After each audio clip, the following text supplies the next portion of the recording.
朋友早，欢迎收看9月22日公视第2台早起新闻，我是苏眉。昨是咱台湾921大地震的25周年，总统赖清德就去台中921地震教育园区来视察这国家防灾日的活动。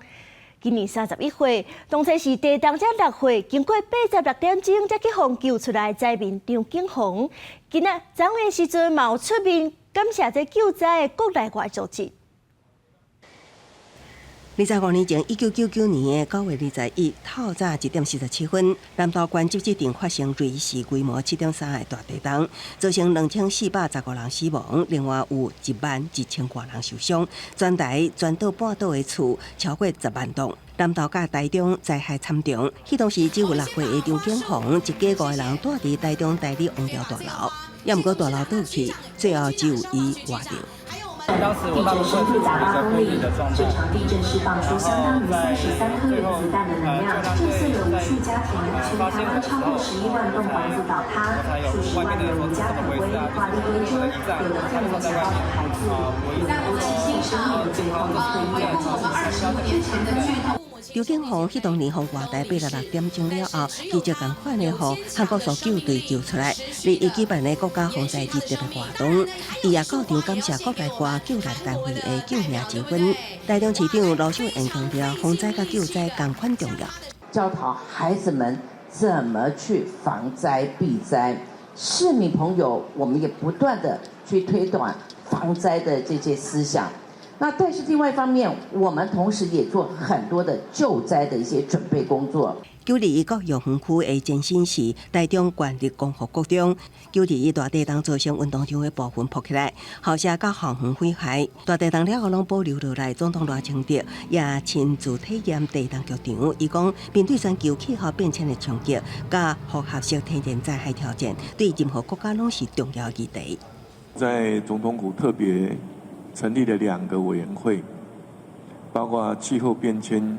对策委员会以及全民防卫韧性委员会，希望结合产官学研，大家共同面对气候变迁的问题，或者是因为气候变迁所造成各种灾难的预防、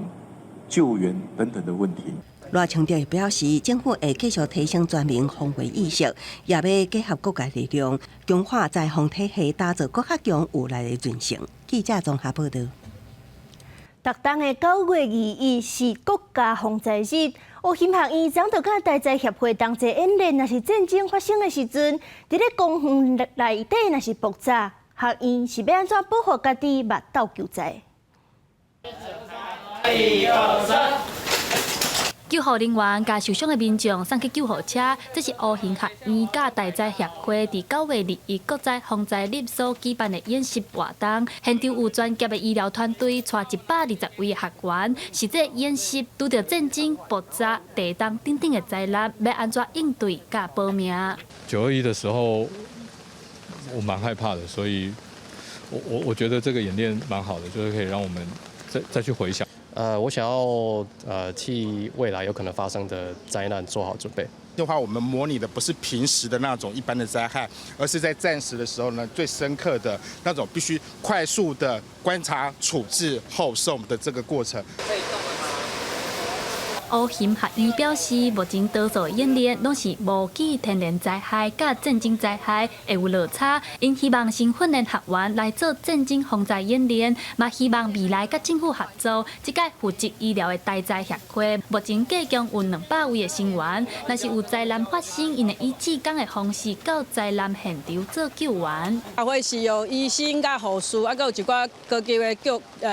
护的技术员组成。然后，阮主要是咧做这个灾难的时阵的人道救援的工作。今年的日本的地震甲花莲的地震，阮拢有出队伍、出人去遐协助因做救灾的工作。拜六是921大地震第25周年，台灾协会提醒民众拄到地震一定要冷静、趴落来、温和调，千万唔通雄雄公公就对门口冲，避免拄到地震尾造成较严重的伤亡。记者陈阿选、曾俊佑台北报道。今仔日的报纸，阁有看什么大代志？头先来看联合报。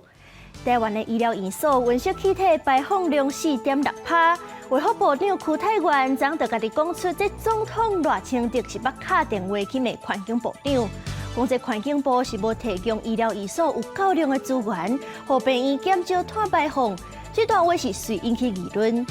环境部长彭启明就讲，这总统是捌敲电话去关心减碳方面的代志，因是会尽力去做。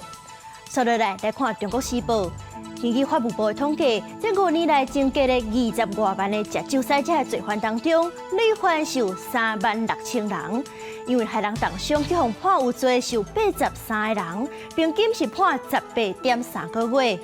食酒赛车共弄死去互判有罪是有322人，平均是判37.8个月，大概是3年多。这拢无到上当刑期的一半。判甲遐尼轻，恐惊是真歹防止食酒赛车。上尾来看《自由时报》，咱台湾北海岸这3个月来就掠到2件中国籍的查甫人驶快艇要偷渡过来台湾的案件，考验咱的边境防守。海委会主席关碧玲就表示，海巡人员的能力有限，按算是要成立海巡的志工队来斗3工。目前是规划收6000个海巡志工来加强这海巡的应变能力。继续来关心咱的国防消息，昨国防部是侦测到13架中国军机军舰伫咱台海附近活动，咱国军拢有监测到。另外，立法院的预算中心上新的报告指出，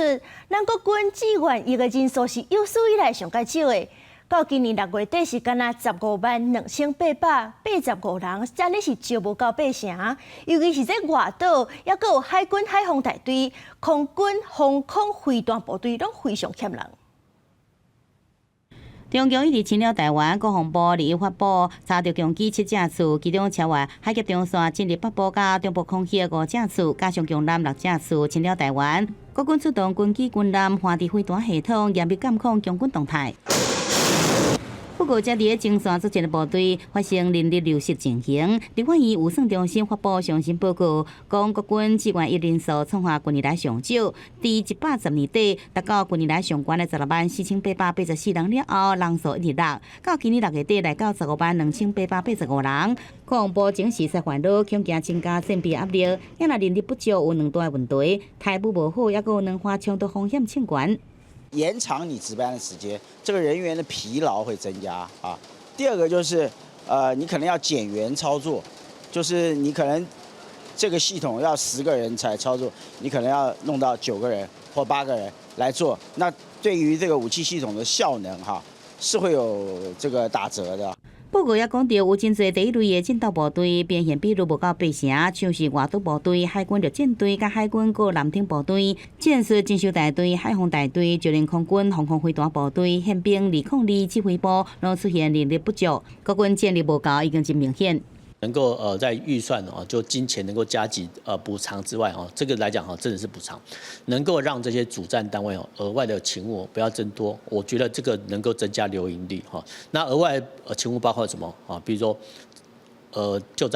灾勤务国军强化建军备战，向美国采买新式装备，未来陆续到台湾，恐惊面临有武器却是无人操作困境。专家认为讲，国军必须爱重视兵员不足问题，把资源集中投入招募组建的兵力。记者综合报道。除了咱家己的兵力，有美国媒体就指出，美国是按算要提供咱台湾5亿6000多万美金，大概是181亿台票，目前上界大条的军事援助。况且这国会是已经批准等待总统签名通过。另外，针对中国歪敲联合国大会2500号决议，阻挡咱台湾参加国际组织，咱台湾的驻美代表就强调讲，台湾绝对有充分的权利加入联合国。台湾、日本和美国团结一致，更加强大。921大地动25周年，美国在台协会处长高立健甲日本驻台代表片山和之翕纪念影片，强调台湾、日本甲美国团结做伙，搁较强大。美国也继续加强挺台力度。美国媒体报道，美国会提供台湾约5.67亿美金，大约代表181.3亿的史上上大笔金元。这项计划已经得到5角大楼批准，目前只等待拜登总统签署。这个军援它所透露出来的相关的装备，很可能就是包括标枪飞弹、刺针飞弹，还有拖式飞弹、电磁作战的装备，来让台湾可以快速的增加对于战场的这个整合能力。学者也建议台美扩大无人机合作。美国商务部甲业界代表所组成的无人机考察团下伫2日来台访问，是伫了解台湾无人机研发生产组装甲供应能力，对中国纽约年代第27500号国旗协助台湾的国际参与。咱国驻美代表吴大雷接受美国媒体专访的时强调，台湾有充分权利加入联合国。That's why it's so important to debunk 2758 because in that resolution, which is a short paragraph,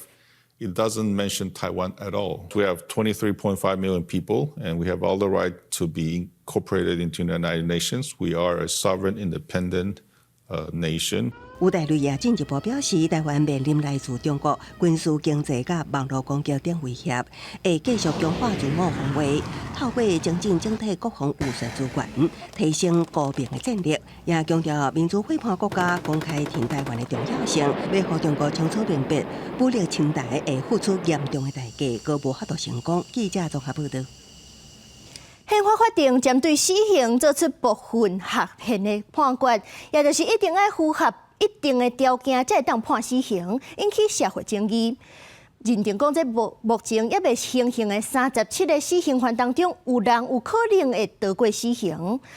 目前在最高检察署是已经确定讲会为黄春琪、陈奕良2个死刑犯提起非常上诉。国民党就批评讲，这个判决是违反民意。国民党的党主席朱立伦嘛讲，无排除要抵制大法官的人事案。死刑事件案，宪法法庭20做出部分合宪的判决，包含敢若适用犯罪情节属上严重，合议庭法官一致决，还有精神障碍、心智缺陷、不得可处也是执行死刑等。也若是牵涉危险部分，2年内应该修法，引起外界怀疑的声音，让死刑犯免死的金牌。受刑人本身，我了解，他是有违宪的一个情形，被2年内完成修法，所以我们目前会依照那个宪法法庭的一个判决的意志，那就这7个被的这些的受死刑狱来做厘清，对，做一个审核。地面检讲，最高检察署会审估37名死刑犯个案，对此检察总长确定会替2名死刑犯黄春琪、陈奕良提起非常上诉。对于死刑案判决结果，国民党立委要求合法死刑个案赶紧执行，也不满判死案经过8道关卡，真困难违背8成民众反废死的民意，让台湾走向实质的废死，会来提出修法，让这个死刑的制度完善。1审、2审、3审法官都应该要一致的判决，这已经是一票否定制，所以难免会让外界认为这已经是走向实质废死的状态。对于反映新会期的新大法官人事案，国民党主席朱立伦推出反制手段，讲大法官绝对袂使正做答谢对象，也是意识形态监护者。国会一定袂予伊通过。也那民众党团是讲，死刑结果提悬死刑的标准，会要求刑事司法体系对这摆判决的结果建议配合做法，来回应民意的期待。针对所谓有精神障碍或者是他的精神有缺陷的一个状况，大法官认为他的在诉讼上的辩护能力不足，所以这部分科以死刑的话会有违宪，尤其像刑法的一个修法的问题。对于在野党这样反对，民进党是无啥表示，民进党团是讲尊重宪法法庭的判决，对着需要修法的部分会积极来推动修法。记者综合报道。台东的台仔站中毒案件造成3个人死亡，是药署公布上新的调查进度当中，伫咧死者的厝内第2批检体，发现这台仔粉内底竟然是有9000浓度有毒的托福上农药，这药量这么重，应该不是农作物留落来的。正常使用农药带进来浓度应该会在1 ppm 以下。那在昨天公布的种植里面，小米验到了400多 ppm， 再加上今天还没有煮的小米又验超过1000 ppm， 误用或是蓄意添加下毒，这个可能还是要由检察官去做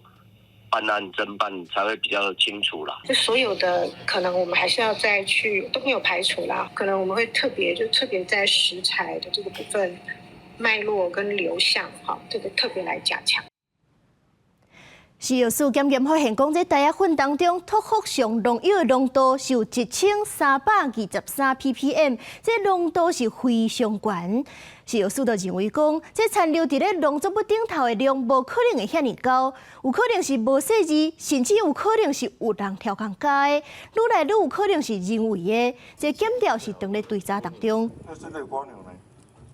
针对这台东小米粽的中毒这个案件，有学者就建议政府会当参考欧盟也是日本成立独立的试案机构，有独立的调查权。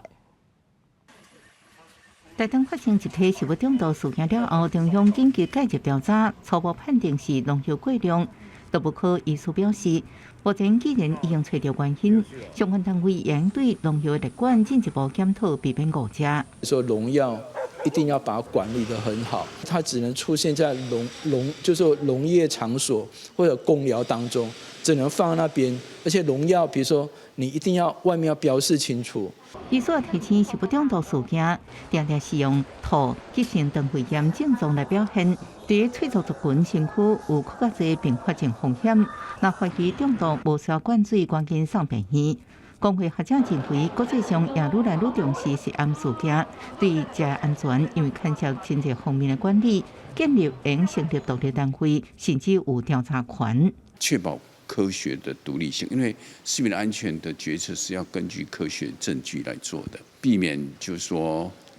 有很多利益团体或没有做好利益冲突的这种工作，所以国际上是朝这个方向在走。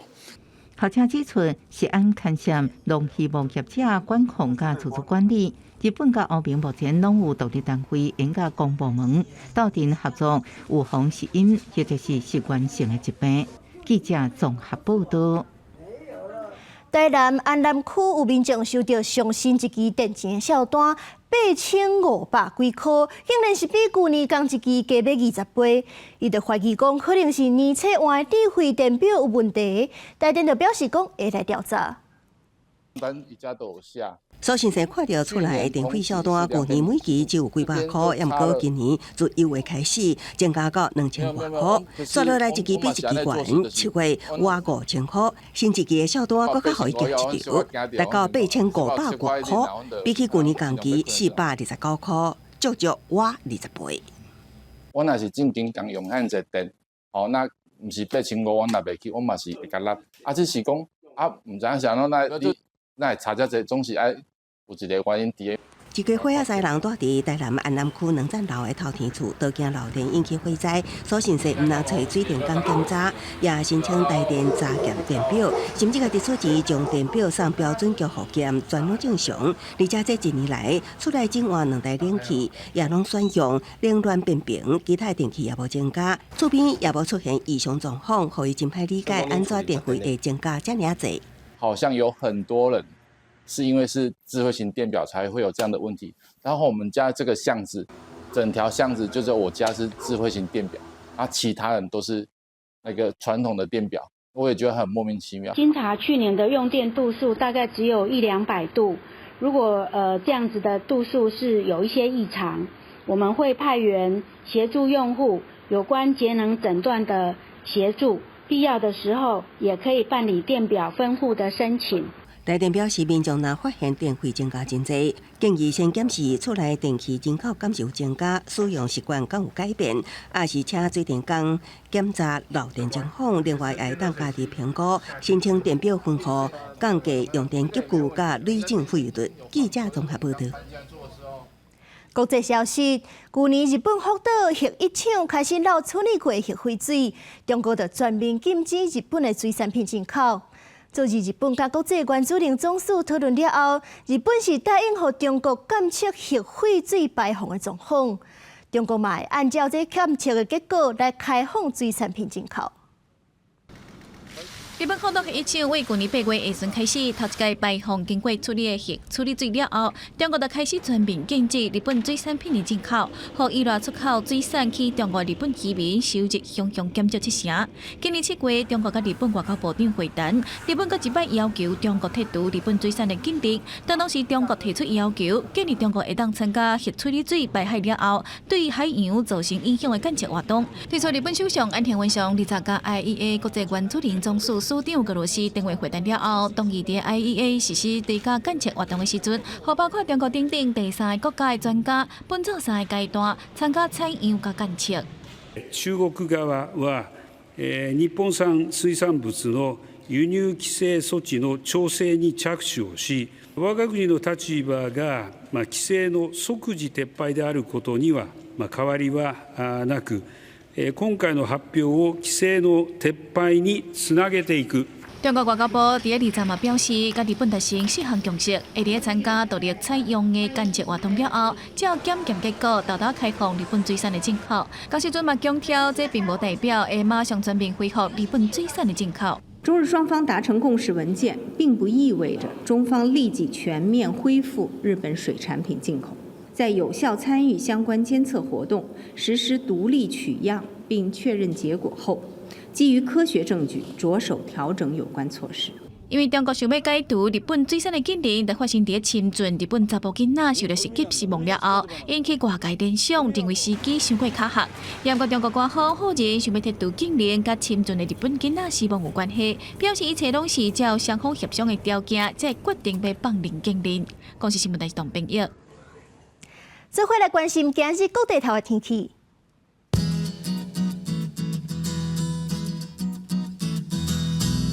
北部地区26度到29度，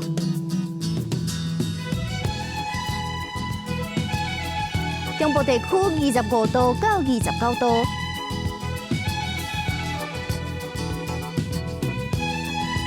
南部地区26度到29度。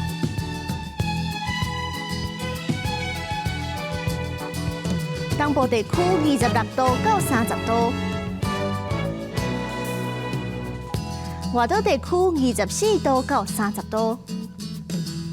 感谢您收看今日的早起新闻，我是苏眉，咱明仔载同一个时间再会。